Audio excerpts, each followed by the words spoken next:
Let's talk about how these eyeshadow palettes are like studying English. Don't click out.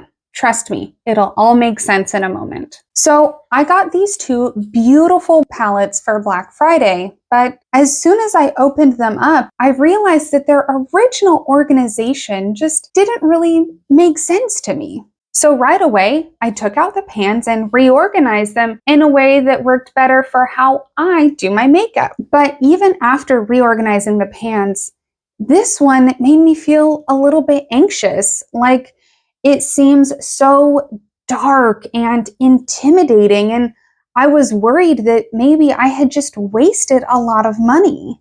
But then I realized the colors are completely fine. It's the packaging that makes it seem a little dark and scary.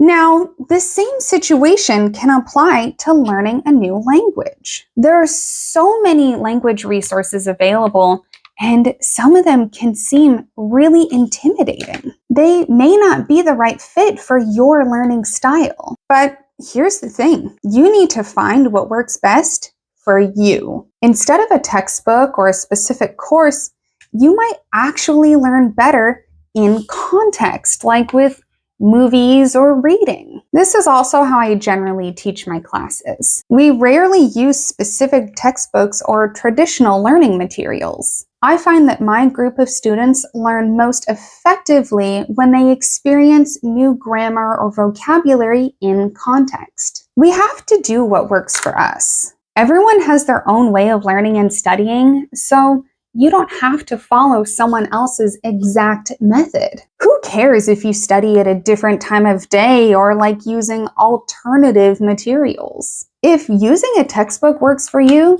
great, keep that up. But if you're like me and you find what's considered conventional to actually be a little bit more difficult, try out some alternative English studying materials and maybe change up your study habits to find something that works best for your lifestyle. You'll still achieve the same result, just packaged a little differently.